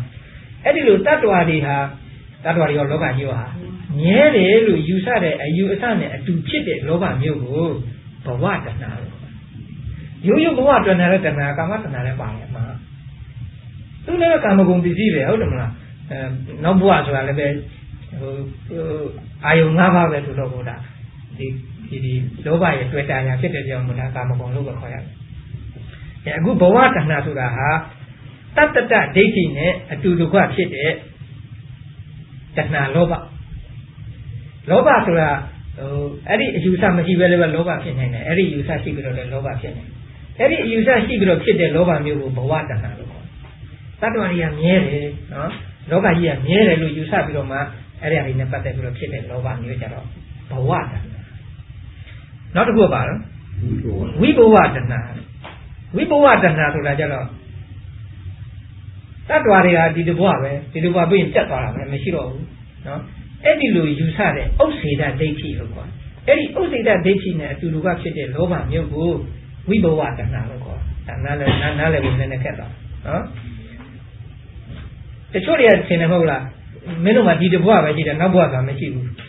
ဒီဘဝပြီးတာပဲအဲ့ဒီလိုယူဆတဲ့အခုခေတ်ရုပ်ဝါဒကွန်မြူနစ်ရုပ်ဝါဒယူဆတယ်အဲ့လိုယူဆလူနောက်ထပ်ဖြစ်မယ်ဆိုတာမဟုတ်နိုင်ဘူးနောက်ဘဝကမရှိဘူးဟုတ်လားဒီဘဝပြီးတာပဲပြတ်သွားတယ်လို့ယူဆတဲ့ယူဆမျိုးကိုဥစ္စေတဆိုတော့ဘုရားဗလာအမြင်နဲ့ပြောရင်အဲ့ဒါတွေကမှားတာဖြစ်တဲ့ကြောင့်လို့ဒိဋ္ဌိနှစ်ခုပေါင်းလိုက်တော့ဥစ္စေတဒိဋ္ဌိတတ္တဝါတွေကသိရင်ပြတ်သွားပြီမရှိတော့ဘူးနောက်တော့ဘာမှမဖြစ်တော့ဘူးလို့ဒီလိုယူဆတဲ့အယူအဲ့ဒီအယူမှားနဲ့အတူတူကဖြစ်တဲ့လောဘအဲ့လိုပုဂ္ဂိုလ်တွေမှာလည်းလောဘမဖြစ်နိုင်ဘူးလားဖြစ်တာပေါ့နော်တို့ဒီဘဝကကျနောက်ဘဝမရှိဘူးလို့ယူဆပြီးတော့ဒီဘဝဖြစ်နေတာတွေ့တာနေတာရှိတာပေါ့နော်ပစ္စည်းတွေ့တာသားမယားတွေ့တာစသည်ရှိတယ်အဲ့ဒီလိုဖြစ်တဲ့တဏှာမျိုးကိုလောဘမျိုးကိုဘာလို့ခေါ်လဲဝိဘဝတဏှာလို့သုံးမျိုး꿰ပြီလားကာမတဏှာဆိုတာဘာလဲကာမဂုဏ်ဝတ္ထုပစ္စည်းနော်တတ္တဝါပေါ့ဟိုတွေ့တာဘဝတဏှာဆိုတာတတ္တဝါတွေရောလောကကြီးရောအမြဲတည်တယ်ဆိုတဲ့အယူမှန်းနဲ့အတူတူကဖြစ်တဲ့တဏှာဝိဘဝတဏှာဆိုတာကတတ္တဝါတွေကသိရင်ပြတ်တယ်နောက်ဘဝမရှိဘူးလို့ဒီလိုယူဆတဲ့အယူမှန်းနဲ့အတူတူကဖြစ်တဲ့တဏှာကိုဝိဘဝတဏှာရှင်းပြီနော်အဲအင်္ဂလိပ်လိုဖတ်တဲ့အခါမှာမတော်ရင်တွေ့ရလိမ့်မယ်ပါဠိမှာဝိဘဝဆိုတဲ့စကားလုံးကအဓိပ္ပာယ်နှစ်မျိုးထွက်တယ်ဘဝမရှိဘူးဘဝပြတ်တယ်ဆိုတဲ့အဓိပ္ပာယ်လည်းထွက်တယ်စည်းစိမ်ဆိုတာလည်းထွက်တယ်ဝိဘဝစည်းစိမ်ဆိုတဲ့အဓိပ္ပာယ်လည်းထွက်တယ်အဲ့တော့အနောက်နိုင်ငံလူတွေကစည်းစိမ်ဆိုတဲ့အဓိပ္ပာယ်ယူပြီးတော့ဒီမိမိစည်းစိမ်ကိုတွေ့တာလားဟိုဒါဝိဘဝတဏှာဆိုတော့ရေးတဲ့လူတွေရှိတယ်အတော်စိတ်ပြည့်တယ်ပါသူတို့ဟာခါရဲဟိုသူတို့ dictionary ဟိုပေါ့လေ dictionary meaning လေးကြည့်ပြီးတော့ tradition တို့ဘာလို့ဘာမှသူမလိုက်ပဲနဲ့အဲ့လိုယူပြီးတော့ရေးတဲ့ဟာကြီးအများကြီးရှိတယ်အဲ့တော့ဒီအစင်အလားအရဟိုအယူအဆကတော့အခုခုနပြောကြတဲ့အတိုင်းပဲဝိဘဝတဏှာဆိုတာပြတ်တယ်ဆိုတဲ့တတ်တော်ရေးသိရင်ပြတ်တယ်ဆိုတဲ့အယူမှန်းနဲ့အတူတူကဖြစ်တဲ့တဏှာဝိဘဝသို့မဟုတ်ဘဲနဲ့မိမိစည်းစိမ်ကိုတွေ့တာဝိဘဝတဏှာဆိုကာမတဏှာလည်းဘာထူးလဲဟုတ်တယ်မလားအဲ့တော့ဒါသူတို့ပြောတာမဟုတ်နိုင်တို့ကလည်းအဲ့လိုရေးတတ်တယ်အဲ့ဒါတွေအင်္ဂလိပ်စာအုပ်တွေဖိုက်ရင်မတော်တွေ့ရလိမ့်မယ်ဒါတွေ့ရင်ကိုကဒီကောင်ရေးတာလွယ်ပဲဆိုတာတခါတည်းဖ ဆုံးဖြတ်နေအောင်ပြောထားအဲ့ဒီတဏှာဟာတဲ့နော်ဒုက္ခရဲ့အကြောင်းပဲဒီတဏှာရှိနေသေးတဲ့မြတ်ဘဝဆက်တိုက်ရှိနေဦးမှာဘာကြောင့်လဲဒီတဏှာရှိနေတော့ကိုဒီတဏှာအကြောင်းပြုပြီးတော့တို့ကကောင်းတာတွေမလုပ်မိဘူးလားမကောင်းတာတွေမလုပ်မိဘူးလားဟမ်တဏှာကြောင့်လည်းကောင်းတာလုပ်မိတာပဲနော်နတ်ဖြစ်နေတယ်ကွာခိုင်းနတ်ပြည်ရောက်ချင်တယ်ဆိုတော့ဘာလုပ်မလဲကုသိုလ်ကောင်းမှုပြုလို့ပေါ့ဟာအလူတန်းပေးမယ်စသည်ဖြင့်လုပ်မယ်ဆိုရင်အဲ့ဒီအလူတန်းပေးတဲ့ကုသိုလ်ကြောင့်နတ်သွားဖြစ်မယ်ဆိုရင်ဒါတဏှာကနတ်ဘဝကိုဖြစ်နေတာပေါ့ဟုတ်တယ်မလားတခါလေကျတော့ကိုကတော့နတ်ဖြစ်နေတယ်နတ်ဖြစ်နေတယ်ဒါမှမဟုတ်ကိုသွားထိခဲ့တဲ့ဆရာကအလွဲမှမို့လို့မင်းနတ်ပြည်ရောက်ရှင်ကြက်ကလေးတက်လို့ရစ်ပူတော့လဲဟေးနော်ဝက်တက်ပြီးရစ်ပူဆိုတော့နွားတက်ရစ်ပူဆိုသူလုပ်ပြီးတော့နတ်ပြည်ရောက်ခနဲ့ပဲရောက်တာငရဲရောက်မှာပေါ့အဲ့တော့ငရဲရောက်အောင်လည်းဘယ်သူကလုပ်ပြတာတဏှာကလုပ်ပြတာအမှန်ကတော့နော်ဒီတဏှာအကြောင်းပြုလို့အကုသိုလ်ဖြစ်တဲ့အကုသိုလ်ကငရဲချဒါလက်မူရင်းလက်တဲ့ရှာလိုက်ရင်တဏှာပဲဖြစ်တယ်အဲ့ဒါကြောင့်မို့တဏှာကိုနောက်ဘဝတဏှာဟာဆင်းရဲခြင်းရဲ့အကြောင်းဒီလိုခေါ်တယ်ဆင်းရဲခြင်းဆိုတာအခုဘဝဆင်းရဲတယ်ဒီဘဝရဲ့အကြောင်းတို့ဒီဘဝရောက်လာတာဘာကြောင့်ရောက်လာလို့ဆိုရင်တဏှာအရင်ခံပြီးတော့ရောက်လာတယ်တဏှာကိုလုံးဝပယ်တတ်နိုင်တဲ့ဒီနေ့မှာနောက်ထပ်ဘဝဆိုတာမပေါ်လာတော့ဘူးပေါ့တစ်ပင်တစ်ခုမှာအသီးသီးနေနိုင်တဲ့တတ္တိရှိတယ်ဆိုတော့အသီးသီးတဲ့တစ်ပင်ဆိုရင်အဲ့ဒီအသီးသီးနေနိုင်တဲ့တတ္တိကိုတနည်းနည်းနဲ့တို့ကဖြတ်နိုင်မယ်ဆိုရင်ဟာ chemical တစ်ခုခုနဲ့ဖြတ်နိုင်လို့ပြတ်သွားမယ်ဆိုရင်အဲ့ဒီပင်ကအသီးမသိတော့ဘူးအဲ့ထို့တူပဲတဏှာကိုပယ်တတ်နိုင်တဲ့ဒီနေ့မှာတဏှာကပေးမဲ့အကျိုးမလာတော့ဘူးပေါ့အဲဒါကြောင့်မို့ဘုရားယဟန္တာဒီမှာအဲ့ဒီတဏှာကိုအကုန်အစင်ပယ်ပြီးသားဖြစ်တဲ့အတွက်ကြောင့်မို့သူတို့မှာနောက်ဘဝဆိုတာမရှိတော့ဘူးဒါကြောင့်မို့ဒီဒုက္ခရဲ့အကြောင်းဟာဘာလဲဆိုရင်သမုဒိယတွေ့တာဟိုဒါကိုနားလည်ထားရဒါကတော့မြတ်စွာဘုရားဟောတာသို့မဟုတ်သာပေမှာရှိတာကိုကြည့်ဖတ်ပြီးတော့လက်ခံယုံကြည်ရတဲ့အနေပေါ့နောက်တစ်ခုကတော့ဒီဘဝတွင်အခြေအနေတစ်ခုခုနဲ့ဖတ်ပြီးတော့စဉ်းစားကြည့်မယ်ဆိုရင်လည်းပဲတွေ့တာမှုကြောင့်ဆင်းရဲဖြစ်တယ်ဆိုတာသင်ရှားတဲ့သာဓကတွေပေါ့အတွေ့အကြုံတွေရှိနေတိုင်းလူတွေသေးနေကြကိုသတင်းကြားမယ်လေးများပြည့်ကြလို့ဘာဖြစ်လဲတင်မောပြည့်လို့ခုတင်မောတနေ့တင်မောဘာလို့တင်မောနှစ်လို့လူတွေသေးကြပြီနော်အဲ့ဒီလိုကြားတဲ့ခါကျတော့ကိုယ့်လူတွေအနေနဲ့စိတ်ထဲမှာဘယ်လိုနေရလဲနော်စိတ်မချမ်းသာဘူးနည်းနည်းတော့မချမ်းသာဘူးပေါ့တဏှာပါလေဒီဖြစ်သွားတယ်ဒါလောက်ပဲပေါ့ဟုတ်လားကြီးတယ်မပို့ဘူးတို့ရဲ့ဘာခေါ်လဲစိတ်ဆင်းရဲမှုဟာအကယ်၍တို့မိတ်ဆွေတွေကပါသွားမယ်ဆိုရင်ပို့ပြီးတော့ဖြစ်လာဆွေမျိုးတွေကဆိုရင်ဒီတဲ့ပို့လာပြောကြလို့နော်ကိုနဲ့ကိုချစ်တဲ့သားပဲသမီးပဲအမေပဲဖေပဲဘာပဲဆွေရမျိုးပဲပါသွားပြီဆိုတော့မပြောတယ်တော့ဖြတ်လို့ပေါ့ဟုတ်လားအဲ့တော့အဲ့ဒီလိုဆင်းရဲမှုဖြစ်တာဟာဘာကြောင့်လုံးပြီးချာစဉ်းစားကြည့်ရင်ဟုတ်တစ်ဖက်သားဒီလိုဖြစ်တာမဟုတ်ဘူးနော်ကိုယ်တွေ့တာမှုကြောင့်ဖြစ်တာတွေ့တာမှုကြောင့်ဖြစ်တာမဟုတ်ဘူးလို့ညင်းရင်လူတွေတိုင်းကိုဆင်းရဲစိတ်ဆင်းရဲနေရမှာပေါ့နော်အခုလူတွေသေးတယ်ဆိုတဲ့ကိုယ်စိတ်တကယ်မဆင်းရဲပါဘူးဟုတ်လားနည်းနည်းပါးပါတော့ဖြစ်မှာပေါ့အဲ့တော့ဘာလဲဆိုရင်ဒီတွေ့တာမှုအနည်းအများလိုက်ပြီးတော့ကိုယ်စိတ်ဆင်းရဲမှုအနည်းအများဖြစ်တာအဲ့တော့အဲ့ဒီစိတ်ဆင်းရဲမှုဟာအမှန်တမ်းပြောရင်အဲ့ဒီပုံကိုအဲ့ဒီပစ္စည်းပျောက်သွားလို့ဖြစ်တာမဟုတ်ဘူးအမှန်ကအဲ့ဒီပုံကိုပစ္စည်းပေါ်မှာတွေ့တာတဲ့တဏှာကြောင့်ဖြစ်တာဒါသိချင်းရှာ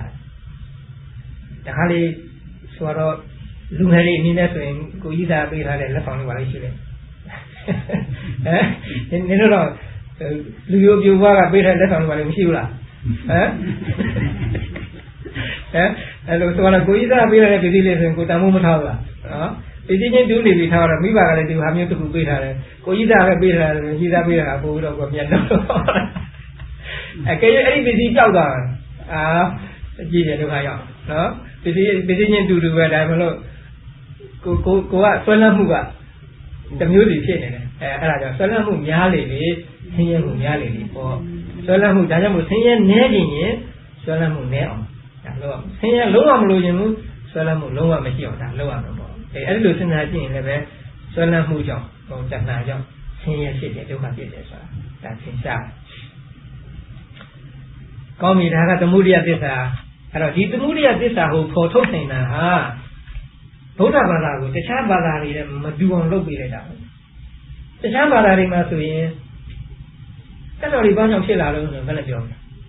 ဒီမှာကြီးနာတယ်ဘုရားတဲ့ပြန်ဖန်နေလို့ပြတယ်ဒါနဲ့ပဲကြည့်တာပဲနှက်ကြီးဖန်နေတာဘယ်ဘာသာသွားဒီလိုကြီးပဲလားညစွာပြေဗုဒ္ဓဘာသာကျတော့မဟုတ်ဘူးဖန်နေတယ်လို့မရှိဘူးဖန်နေတာမဟုတ်ဘူးနော်ဒီတတ်တော်ပေါ့သမုဒိယတဏှာကြောင့်တဏှာလို့ပြောလိုက်တော့အဝိဇ္ဇာဆိုလည်းပါတယ်အမှန်ကတော့ဟုတ်လားအဝိဇ္ဇာတဏှာကြောင့်တတ်တော်တွေဖြစ်တာအဲ့ဒီလိုအကြောင်းနဲ့အကျိုးနဲ့ဆက်ဆက်လို့မြတ်စွာဘုရားဟောနိုင်ဒါကြောင့်မို့ဒီလိုဟောနိုင်တာဟာဒီဘာသာမှာသာရှိတယ်တခြားဘယ်ဘာသာမှာမှမရှိဘူးဆိုတာဒါတော့သိနေကြတယ်မှတ်ရအဲ့တော့ဒီဒုက္ခသမုဒိယသစ္စာတစ်ခုကိုဖော်ထုတ်တာတစ်ခုဒီပြင်ရင်ဗုဒ္ဓဘာသာကိုတခြားဘာသာတွေနဲ့ကွဲပြားအောင်လုပ်လိုက်တာတခြားဘာသာမှာတော့ခုနလိုဘုရားဖန်ဆင်းတာနဲ့ပဲကိစ္စပြည့်ရက်အဲ့ဒီတင်ရက်သွားတယ်အဲ့တော့အဲ့ဒီလိုဖန်ဆင်းတဲ့ဟာကိုလက်ခံတဲ့အခါကျတော့ပြဿနာတွေအများကြီးမဖြေရှင်းနိုင်တဲ့ပြဿနာတွေအများကြီးဆက်တိုက်လာဘုရားဖန်ဆင်းတဲ့ဆိုတာဘာကြောင့်လူတွေအယူဆိုးအောင်ဖန်ဆင်းရတော့ဘာညာပေါ့လေဆင်းရဲဒုက္ခတွေဘာကြောင့်ဖန်ဆင်းရတော့ဒါကလည်းမေးရင်အဲ့ဒါတွေမဖြေနိုင်တဲ့ဟာတွေရှိအခုမြတ်စွာဘုရားရဲ့တရားတော်မှာကတော့ဒီလိုမဟုတ်ဘူးဒါသမုဒိယတဏှာနောက်ဘဝကဖြစ်ခဲ့တဲ့သမုဒိယတဏှာကြောင့်ဒီဘဝမှာလာပြီးတော့ဆင်းရဲဖြစ်တယ်ဘယ်လိုမှဖန်ဆင်းပြီးတာမဟုတ်ဘူးအကြောင်းမရှိပဲဖြစ်တာလည်းမဟုတ်ဘူးဒီလိုပေါ်ထုတ်တယ်ဒါဒုတိယသစ္စာနောက်တစ်ခုကပါတော့တတိယသစ္စာတဲ့နော်နိရောဓသစ္စာနိရောဓဆိုချုပ်ငြိမ့်သွားတယ်နော်ချုပ်ငြိမ့်သွားတယ် cessation ပေါ့အင်္ဂလိပ်လိုပြောတယ်ချုပ်ငြိမ့်သွားတယ်နိရောဓဆိုတာကအတူပေါက်ခေါ်ကြတာဗမာတွေကအမှန်ကတော့ပါတော့ဒုက္ခနိရောဓနော်ဒုက္ခချုပ်ငြိမ့်သွားတဲ့သဘောတရားဒုက္ခချုပ်ငြိမ့်ခြင်းသဘောတရားကိုနိရောဓသစ္စာဒုက္ခနိရောဓသစ္စာအဲ့ဒီဒုက္ခနိရောဓသစ္စာဆိုတာဘာလဲဒုက္ခချုပ်ငြိမ့်ခြင်းသို့မဟုတ်ချုပ်ငြိမ့်ကြောင်းဆိုတာဘာလဲဆိုတာမြတ်စွာဘုရားကိုယ်တိုင်ကဘယ်လိုဟောတာလဲထိုတက်မဲ့မှုတဏှာဣဒါလျင်အကျွင်းမဲ့ဆွဲမဲ့မှုကင်းပြောက်ချုပ်ငြိမ်းရာဆွန့်လွတ်ရာတပံပယ်စွန့်ရာလွတ်မြောက်ရာမကန့်ညိရာပဲဖြစ်၏ခုနပြောခဲ့တဲ့သမုဒိယသစ္စာတဏှာအဲ့ဒီတဏှာဣအကျွင်းမဲ့ကွယ်ကြောက်သွားမှုချုပ်ငြိမ်းသွားမှုဒါကိုပဲနိရောဓသစ္စာလို့ခေါ်အဲ့ဒီမှာသိသိချာစဉ်းစားကြည့်နော်ဒီသစ္စာရဲ့နာမည်ကဒုက္ခသစ္စာဒါလေနိရောဓသစ္စာဗမာလိုပြန်လိုက်ရင်ဒါလေဒုက္ခနိရောဓသစ္စာနော်ဗမာလိုပြန်လိုက်ရင်ဒုက္ခချုပ်ငြိမ်းခြင်းဒါမှမဟုတ်မြတ်စွာဘုရားကဒီဖန်လုပ်လိုက်တဲ့ခါကျတော့ဒုက္ခချုပ်ငြိမ်းခြင်းဆိုတာတဏှာရဲ့အကျွမ်းမဲ့ချုပ်ငြိမ်းခြင်းအဲ့ဒါသိထားဟုတ်ဒုက္ခသစ္စာတော့မကင်ဘူးဟမ်ခုသမုဒိယသစ္စာကင်ပြီးတော့မြတ်စွာဘုရားဒီမှာဟောတယ်ဒုက္ခချုပ်ငြိမ်းတယ်ဆိုတာဒုက္ခသစ္စာရဲ့အကျွမ်းမဲ့ချုပ်သွားတာလို့ဒီလိုပြောဖို့မပေါ့ဘူးလားအခုဒီလိုမဟုတ်ဘူးဒုက္ခချုပ်ငြိမ်းမှုဆိုတာဘာလဲတဏှာချုပ်ငြိမ်းမှုဒါဘာကြောင့်ဒီလိုဟောရလဲတဏှာချုပ်ငြိမ်းမှဒုက္ခကချုပ်ငြိမ်းတာဆိုတာတဏှာမချုပ်ငြိမ်းမဲနဲ့ဒုက္ခမချုပ်ငြိမ်းဒါကြောင့်မို့မြတ်စွာဘုရားကမူလအရင်ကံပြီးတော့တဏှာချုပ်ငြိမ်းခြင်းဟာဒုက္ခချုပ်ငြိမ်းခြင်းပဲဒုက္ခချုပ်ငြိမ်းတဲ့နိဗ္ဗာန်ပဲလို့ဒီလိုမြတ်စွာဘုရားကဟောတော့ဒါတို့ကျမ်းဂန်တွေမှာကျတော့ဒါဘယ်လိုပြောလဲဆိုတော့လောကမှာရှိတယ်မဟုတ်လားခွေးဟာခဲနဲ့ပေါက်လိုက်ရင်ခဲလိုက်ကြတယ်ပေါက်တယ်လို့မကြိုက်ဘူးပေါ့လေအဲ့ဒါမျိုးဟုတ်လားအဲ့တော့တချို့တွေကလည်းအဲ့လိုအကြောင်းအစ်စ်မဟုတ်တာရောအကြောင်းမှအထင်ပြီးတော့လိုက်ကြတယ်ပေါ့မြတ်စွာဘုရားကတော့ဒီလိုမဟုတ်ဘူးတကယ်အကြောင်းမှန်ကိုဖော်ပြတယ်အကြောင်းမှန်ကိုဖော်ပြခြင်းနဲ့တကြောင်ဒီနေရာမှာဒုက္ခဤချုပ်ငြိမ်းခြင်းဒီဒုက္ခនិရောဓသစ္စာလို့မဟုတ်ပဲနဲ့တဏှာဤအကျွမ်းမဲ့ချုပ်ငြိမ်းခြင်းဒီဒုက္ခនិရောဓသစ္စာလို့ခေါ်ဒါမှမဟုတ်တို့နားလည်ရမှာကတော့တဏှာချုပ်ငြိမ်းနေဆိုရင်ဆင်းရဲလည်းချုပ်ငြိမ်းတာပဲဒါကြောင့်မို့ဆင်းရဲချုပ်ငြိမ်းခြင်းတဏှာချုပ်ငြိမ်းခြင်းဟာအမှန်တမ်းပြောရတော့ဒါအတူတူပဲလို့ဒီလိုမှတ်ရအဲ့ဒီတဏှာချုပ်ငြိမ်းခြင်းဟာတဲ့ဒုက္ခនិရောဓသစ္စာပဲအဲ့ဒီတဏှာပဲချိန်မှာချုပ်ငြိမ်းမှာယဟန္တာဖြစ်တဲ့အခါမှာချုပ်ငြိမ်းမှာယဟန္တာမဖြစ်သေးဘူးဆိုရင်တဏှာနည်းနည်းကြည်ရှိနေသေးတာအရိယာသောတာပန်ဖြစ်သွားလဲနည်းနည်းရှိသေးတယ်တဂရံဖြစ်သွားလဲကြံသေးတယ်အနာဂံဖြစ်သွားလဲ တော်ပါပါလေးတော့ရှိသေးတယ်နော်ယဟန္တာဖြစ်သွားတဲ့ခါကျမှလုံးဝပြင့်သွားတယ်ယဟန္တာဖြစ်တဲ့အချိန်မှာဒီនិရောဓသစ္စာကိုပြည့်ပြည့်ဝဝကြီးဆိုကြပါမယ်နော်ပြည့်ပြည့်ဝဝကြီးမြတ်ပြောပါမယ်အဲဒီလိုတဏှာရဲ့အကျဉ်းမဲ့ချုပ်ငိမ့်သွားမှုအရဟတမဲ့ကိုရပြီးတော့ချုပ်ငိမ့်သွားမှုအဲလိုချုပ်ငိမ့်သွားမှုကိုဒုက္ခនិရောဓသစ္စာနော်ဒုက္ခនិရောဓသစ္စာဆိုရှင်းရှင်းပြောပါတော့နိဗ္ဗာန်ပဲနောက်သစ္စာတစ်ခုကပါတော့မေဃသစ္စာနော်ဒါလည်းအတူပေါက်ပါအရှိခွန်ပဲလို့ခေါ်တယ်ဒုက္ခនិရောဓဂာမိနိပฏิပဒါရေးတာနော်ဒုက္ခချုပ်ငြိမ်းရာနိဗ္ဗာန်သို့ရောက်ကြောင်းဖြစ်တဲ့အကျင့်ဒါဟုပဲအတူခောက်ပါပြီးတော့မေဃသစ္စာမေဃဆိုတာလမ်းဆိုလည်းဟုတ်တယ်အကျင့်ဆိုလည်းဟုတ်တယ်ဒုက္ခនិရောဓဂာမိနိပฏิပဒါအဲ့ဒီဒုက္ခချုပ်ငြိမ်းရာဖြစ်တဲ့တတ္တိယသစ္စာပေါ့ဟုတ်လားအဲ့ဒီတတ္တိယသစ္စာကိုရောက်စေနိုင်တဲ့အကျင့်ကိုဘာလို့ခေါ်လဲမေဃသစ္စာသထုဒ္ဓသစ္စာအဲ့ဒီသထုဒ္ဓသစ္စာဟာဘာလဲဆိုရင်မဂ်ခင်၈ပါးသမ္မာဒိဋ္ဌိသမ္မာသင်္ကပ္ပစတဲ့မဂ်ခင်၈ပါးပဲအဲ့ဒီမဂ်ခင်၈ပါးကိုပဲဒုက္ခချုပ်ငြိမ်းရာနိဗ္ဗာန်သို့ရောက်ကြောင်းအကျင့်လို့ဒီလိုခေါ်ရတယ်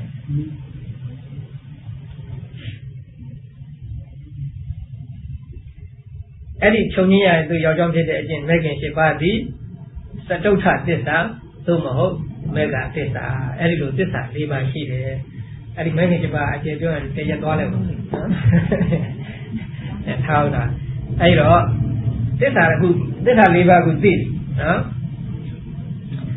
အဲ့ဒီသစ္စာ၄ပါးကိုဟောတဲ့အခါမှာဒုက္ခသစ္စာပထမဟောတယ်အဲ့ဒါဘာကြောင့်ဒုက္ခသစ္စာပထမဟောတော့မကောင်းနိုင်ရင်လည်းသိပြီးတာမြတ်စွာဘုရားဟမ်အဲ့တော့ဒီတတ္တဝါတွေဆိုတာတဲ့လောကလောကီပုံကြီးမှာตาရတတ်တယ်တွေ့တားနေကြတယ်အဲ့လိုတွေ့တားနေတဲ့လူတွေကိုတန်ဝေကရပါသေးတော့ဒီကောင်တွေသတိတရားရပါသေးတော့ဆိုတာဟာမင်းတို့အကောင်းထင်ပြီးတွေ့တားနေတာကြီးအကောင်းမဟုတ်ဘူးဟာနော်ဆင်းရဲတဲ့ဘုရားကြီးပဲဒုက္ခပဲဆိုတော့ဒီလိုထိတ်လန့်သွားအောင်တန်ဝေကရသွားအောင်ဆိုပြီးတော့တဲ့ပထမသစ္စာကိုမြတ်စွာဘုရားဟောတော်မူတာတဲ့ဒါတော့ဟုတ်လိမ့်မယ်ဟမ်အဲ့ဒီသစ္စာအကြောင်းမသိရင်တတ်တော်တွေကလည်းသဘောကျနေကြတာပဲနော်ဟိုဟာလေးတွေ့တာနေရာလေးတွေ့တာနဲ့ဖြစ်တာအဲ့ဒါကိုမြတ်စွာဘုရားကဟေးဒါဒုက္ခပဲလို့ပြောလိုက်တဲ့ခါကျမှဆိုလည်းထားဒီလိုပါလားဆိုလည်းစဉ်းစားမှာပေါ့ဒါတောင်ဝေကရတယ်အထိတ်တလန့်ဖြစ်တာညံနဲ့အထိတ်တလန့်ဖြစ်တာဟိုတစီကြောက်တယ်လို့ကြောက်ပြီးတော့အထိတ်တလန့်ဖြစ်တာမျိုးကိုဆိုလိုတာဟုတ်ညံနဲ့ကြောက်တာအဲ့လိုဖြစ်နေတဲ့ခါကျတော့သမုဒိယသစ္စာကတခါမြတ်စွာဘုရားဟောတော့သမုဒိယသစ္စာဟောတာကတော့ခုနပြောတဲ့ငါပြောခဲ့တဲ့ဒီဒုက္ခဆိုတာဟာသုံးတယောက်ကခံစားထားတာလည်းမဟုတ်ဘူးအကြောင်းမရှိပဲလည်းဖြစ်တာမဟုတ်ဘူးဟောဒီဟာကြောင့်ဖြစ်တာဆိုပြီးတော့အကြောင်းကိုဖော်ပြခြင်းတဲ့အတွက်ကြောင့်မို့ဒုတိယသစ္စာကိုမြတ်စွာဘုရားဟောတော်မူတယ်အဲ့လိုဟောလိုက်တဲ့ခါကျတော့ပြောကြပါစို့ဒုက္ခကြီးရဲ့ဆင်းရဲပဲဟေးပြီးတော့ဒီသမုဒိယတဲ့တဏှာကြောင့်လည်းဆင်းရဲဖြစ်တယ်လို့ပြောတယ်ဆိုတော့လူတွေစိတ်ပြည့်စရာကြီးမနေဘူးလားနော်အဲ့တော့အဲ့လိုစိတ်ပြည့်မှဆိုလို့ခါလူတွေကိုတက်တာရအောင်တော့တတ္တိယသစ္စာဟောတော့မလို့ဟေးမင်းတို့ခုနပြောတဲ့ဒုက္ခနဲ့ပတ်သက်ပြီးတော့စိတ်ပြည့်မနေကြနဲ့ဟောဒီမှာဒုက္ခချုပ်ငြိမ်းဖို့ဆိုတာလည်းရှိတယ်အကောင်းနဲ့ဒီမှာရှိတယ်အဲ့ဒီလိုပြောပြခြင်းနဲ့တကြောင်တတ္တိယသစ္စာကိုမြတ်စွာဘုရားကဟောတော့တတ္တိယသစ္စာဟောပြီးတဲ့နောက်ကျတော့အဲ့ဒါသတုဋ္ဌသစ္စာကြတော့ဘယ်လိုလဲမေဃသစ္စာဒါဖြင့်အဲ့ဒီနိဗ္ဗာန်ရအောင်ဒီလိုဘာလို့ရမလဲကောနောက်တစ်သင်ကဒါပဲရှိတာပေါ့မေးတယ်မေးမဲ့လူရတယ်နော်အဲ့ဒါကြောင့်မို့အဲ့တော့ပစ္စည်းကောင်းလေးတခုကိုပြထားရုံနဲ့မဟုတ်ဘူးအဲ့ဒါရအောင်လဲဘယ်လိုလုပ်ရမလဲဆိုတော့လည်းမြတ်စွာဘုရားကဟောပြနေတယ်ပစ္စည်းကောင်းလေးတော့ပြထားပါရဲ့ဒါဘယ်လိုရအောင်လုပ်ရမလဲဆိုမသိနဲ့ဒါဖတ်အာမလို့အားရရင်းပြနေပါဟုတ်လားကောင်းတယ်တော့မြင်နေရတယ်ဒါဘယ်လိုလုပ်ရအောင်ယူရမလဲနီးလမ်းမပေးဘူးဆိုရင်ဒါလည်းသိပြီးတော့လက်တွေ့မှာအကျိုးမရှိနိုင်အဲ့ဒါကြောင့်ကောင်းတာလည်းခုပြထားတာပထမမကောင်းတာပြတယ်မကောင်းတာအကြောင်းလည်းပြတယ်ပြီးတော့ကောင်းတာလည်းပြတယ်ပြီးတော့အဲ့ဒီကောင်းတာကိုရအောင်ဟောဒီလိုလုပ်ဟေးလို့ဒီလိုနီးလမ်းညွှန်ကြားခြင်းတဲ့အတွက်ကြောင့်မို့သတုဋ္ဌသစ္စာမြတ်စွာဘုရားဟောတယ်အဲ့ဒါသုဒ္ဓသစ္စာဟောတဲ့အတွက်ကြောင့်မို့သုဒ္ဓသစ္စာကိုလိုက်နာကျင့်ကြံရင်ပထမသစ္စာကိုပိုင်းပိုင်းခြားခြားနားလည်မယ် ပထမသစ္စာနဲ့ပတ်သက်ပြီးတော့ကဏလောဘနော်ဒုတိယသစ္စာကိုပယ်နိုင်မယ်ဒုတိယသစ္စာကိုပယ်နိုင်ရင်တတိယသစ္စာကိုမျက်မှောက်ပြုနိုင်မယ်ဒါကြောင့်မို့ approach ကပါလဲ from the fourth သတုဋ္ဌသစ္စာနဲ့ approach လုပ်အောင်သတုဋ္ဌသစ္စာကိုကျင့်သတုဋ္ဌသစ္စာကိုကျင့်လို့ပေါက်ရင်ပထမသစ္စာကိုလည်းပဲကောင်းကောင်းနားလည်မယ်ဒုတိယသစ္စာဖြစ်တဲ့သမုဒိယကိုလည်းပယ်မယ်တတိယသစ္စာဖြစ်တဲ့နိဗ္ဗာန်ကိုလည်းပဲမျက်မှောက်ပြုမယ်ဒါကြောင့်မို့သစ္စာ၄ပါးနဲ့ပတ်သက်ပြီးတော့သူ function ရှိတယ်ပထမသစ္စာနဲ့ပတ်သက်ပြီးဘယ်လို function ရှိတယ်လဲဘာလို့မှာတော့ပထမသစ္စာနဲ့ပတ်သက်ပြီးတော့ဆိုတော့ဘယ်လိုဓမ္မစကြာတို့ထဲမှာပါတယ်နော်ပထမသစ္စာနဲ့ပတ်သက်ပြီးတော့ဘာလို့ရမလဲပိုင်းပိုင်းခြားခြားသိအောင်လုပ်ရမယ်ကောင်းကောင်းနားလည်ရမယ်နော်ကောင်းကောင်းနားလည်ပြီးတော့ဒီဒုက္ခသဘောကိုတကယ်မြင်ပြီးတော့တွေ့တာမှုကိုပယ်နိုင်တဲ့အဖြစ်ပေါ့အဲတော့ပရိညေယလို့ခေါ်တယ်နော်ပိုင်းခြားသိမြင်အောင်လုပ်ရမယ်ဒုတိယသစ္စာကိုဘာလို့ရမှာလဲပယ်ပြရမှာနော်ပယ်ပြရမှာတတ်ပြရမှာသစ္စာဆိုမှလို့ဖက်မထားနဲ့အဲ့ဒီသစ္စာကစွတ်ပြရမယ်သစ္စာအဲဒုတိယသစ္စာကိုပယ်ရတတိယသစ္စာကိုဘာလို့ရမလဲမျက်မှောက်ပြုရမယ်နော်ကိုယ်တိုင်တွေ့ကြုံအောင်ကိုယ်တိုင် experience ဖြစ်အောင်လုပ်ရမယ်တတိယသစ္စာသရုပ်ထသစ္စာကိုဘာလို့ရမှာကျင့်ရမှာအဲ့ဒါကိုပါဠိလိုတော့ဘာဝေတ္တပါလို့ခေါ်တာပေါ့လေပွားများရမယ်အဲသရုပ်ထသစ္စာကိုကျင့်ရမယ်သရုပ်ထသစ္စာကိုကျင့်ရင်တတိယသစ္စာကိုမျက်မှောက်ပြုမယ်နော်ကောင်းပြီအဲ့ဒီသရုပ်ထသစ္စာမေဃသစ္စာမှာလည်းပဲနှစ်မျိုးမှတ်ရတယ်နော်မေဃသစ္စာအစစ်ကတော့မဲ့အခိုက်အတန့်မှာဖြစ်တဲ့မဲ့ခင်ရှိပါကိုမဲ့ကသစ္စာလို့မဲ့အခိုက်အတန့်ဆိုတာကတရားအထုတ်လို့ပေါက်လို့အကျိုးရတဲ့အချိန်ပဲအမှန်ပြောနော်အဲ့ဒီချိန်မှာမှအားထုတ်တယ်လို့ဆိုလို့မဖြစ်ဘူးဟုတ်လားတို့ကအဲ့ဒီအရောက်အောင်အားထုတ်ချင်တာဆိုတော့ကိုအဲ့ဒီမရောက်ခင်ဘာလုပ်ရမလဲဝိပဿနာတရားအားထုတ်တယ်အဲ့ဒီဝိပဿနာတရားအားထုတ်နေတဲ့အချိန်မှာဖြစ်တဲ့သမာဓိတ္တိတံ္မာသင်္ကပ္ပစာတဲ့ဒီမဲ့ခင်တရားတွေကိုလည်းပဲမေဃသစ္စာလို့ပဲဒါအလျော်အပြင်ခေါ်ရမေဃသစ္စာအစစ်ကတော့မဲ့အခိုက်အတန့်မှာဖြစ်တာဒါမှမဟုတ်အဲ့ဒီမရောက်ခင်ဖြစ်နေတဲ့မဲ့ခင်အစိတ်ပိုင်းတွေသမာဓိတ္တိသမာသင်္ကပ္ပစသည်ကိုလည်းပဲမေဃသစ္စာလို့ခေါ်အဲ့ဒါလောကီမေဃသစ္စာပေါ့နော်ဟိုကတော့ဗာလဲလောကုတ္တရာမေဃသစ္စာအစစ်ကတော့လောကုတ္တရာမှာအစစ်အဲ့ဒီတို့ပို့ဆောင်ပေးနိုင်တဲ့အကျင့် preliminary ပေါ့ပုဗ္ဗဘာကပရိဝိဒါလို့ခေါ်တဲ့အကျင့်ကိုလည်းပဲမေဃသစ္စာလို့ပဲခေါ်ရမှာပေါ့လောကီမေဃသစ္စာလောကီအကျင့်ဒီအဲ့ဒီလောကီမေဃသစ္စာမရှိဘဲနဲ့လောကုတ္တရာမေဃသစ္စာမရောက်နိုင်ဘူးအဲကြောင့်မို့မေဃသစ္စာကိုပွားများရမယ်ဆိုတဲ့နေရာမှာတကယ်အားထုတ်ဖို့ဆိုရင်တော့အဲဒီပုဗ္ဗဘာကပฏิပဒါလို့ခေါ်တဲ့ preliminary မေဃသစ္စာတော့မို့လောကီမေဃသစ္စာရှင်းပြောရင်ဝိပဿနာတရားဒါကိုအားထုတ်ရအဲ့လိုအားထုတ်လို့သူရဲ့အကျိုးအနေနဲ့လောကုတ္တရာမေဃသစ္စာကိုတွေ့မယ်တွေ့ကြုံခံစားရမယ်အဲ့ဒီလိုသစ္စာ၄မျိုးနဲ့ပတ်သက်ပြီးတော့ပြုစရာကိစ္စ၄မျိုးရှိတယ်နော်ပထမသစ္စာကဘာလို့ပိုင်းခြား၍သိတယ်ဒုတိယသစ္စာကပယ်ရမယ်တတိယသစ္စာကိုမျက်မှောက်ပြုရမယ်သုတ္ထသစ္စာကိုကျင့်ရမယ်ပွားများရမယ်အဲ့ဒီသစ္စာ၄ပါးတရားကိုကိုယ်တိုင်မသိမချင်းမြတ်စွာဘုရားကဓမ္မစကြာတို့မှာဘယ်လိုဟောတာလဲငါဘုရားလိုဝန်မခံဘူးတဲ့နော်သစ္စာ၄ပါးတရားကိုတကယ်သိတဲ့အခါကျမှလားငါဘုရားဖြစ်ပြီလို့ဝန်ခံတယ်ဒါမှန်ပဲသစ္စာ၄ပါးတရားကိုတကယ်မသိဘဲနဲ့ဘုရားလိုဝန်ခံရင်ဒါအမှန်ကိုခံရမရောက်ဘူးအဲ့ဒါကြောင့်မို့အကယ်၍များတယောက်ကငါဘုရားပါလို့လာပြောရင်မေးရုံပဲမင်းသစ္စာ၄ပါးတကယ်သိရလားသစ္စာ၄ပါးကိုကိုယ်တိုင်သိတဲ့အနေမျိုးပေါ့လေသူများပြောတာနားထောင်ပြီးတော့သိတာမျိုးစာအုပ်ဖတ်သိတာမျိုးမဟုတ်ဘဲနဲ့ကိုယ်တိုင်ကျင့်ပြီးတော့သိတဲ့အနေမျိုးနဲ့သိရလားဒီလိုပဲမျိုးကိုရှိတာပေါ့အဲဒီလိုသစ္စာ၄ပါးတရားမြတ်စွာဘုရားဟောတော်မူပြီးဒီသစ္စာ၄ပါးတရားမှာလွတ်တဲ့တရားလို့မရှိမြတ်စွာဘုရား45ပါးပါလို့ဟောထားတဲ့တရားတွေအားလုံးဟာအကုန်လုံးဒီသစ္စာ၄ပါးနဲ့ဝင်လာခြင်းဘယ်လိုဟာပရိစ္ဆေသမုပ္ပါတရားလို့လည်းဒီသစ္စာ၄ပါးနဲ့ဝင်လာပဲဘယ်လိုတရားကိုပဲဟောထားတာသစ္စာ၄ပါးမှာလွတ်တဲ့တရားမရှိဘူးဒါဘုရားဘာသာမှာအမှန်သစ္စာအနေဖြင့်၄မျိုးရှိပြီနော်အဲဒီ၄မျိုးမှာလည်းပဲသစ္စာဆိုတာဟာမှန်ရင်ဟုတ်ရင်သစ္စာဖြစ်တဲ့အတွက်ကြောင့်မို့ကောင်းတာမကောင်းတာနဲ့ဘာမှမဆိုင်ဘူးအခုသစ္စာ၄ပါးထဲမှာကျင်းတဲ့ဒုက္ခသစ္စာထဲမှာမကောင်းတာတွေအများကြီးမပါဘူးလား နော်သမုဒိယသစ္စာဆိုတော့အေကံကိုမကောင်းဘူးမကောင်းလို့လည်းသူတို့လည်းပဲသစ္စာလို့ပဲခေါ်ရတယ်အဲ့ဒီသစ္စာ၄ပါးဒီသစ္စာ၄ပါးကိုမျက်မှောက်ပြုနိုင်အောင်ဆိုပြီးတော့အခုမြတ်စွာဘုရားတတိသားဖြစ်တဲ့ပုဂ္ဂိုလ်တွေအနေနဲ့တရားအားထုတ်နေကြရတာပေါ့ဘယ်တော့ကြာမှဒီဟာတကယ်တွေ့မယ်ဆိုတော့မပြောနိုင်ဘူးဒါမှမဟုတ်သုံးနေရမှာတွားနေရမှာအဲ့လိုလုံရင်းသွားရင်အကျိုးတရားတွေပါပဲတရားထုတ်တဲ့အကျိုးတရားတွေကိုရသွားမှာဟောပြီဒါသစ္စာ၄ပါးတရားဒီနေ့ကုန်သွားပြီတဲ့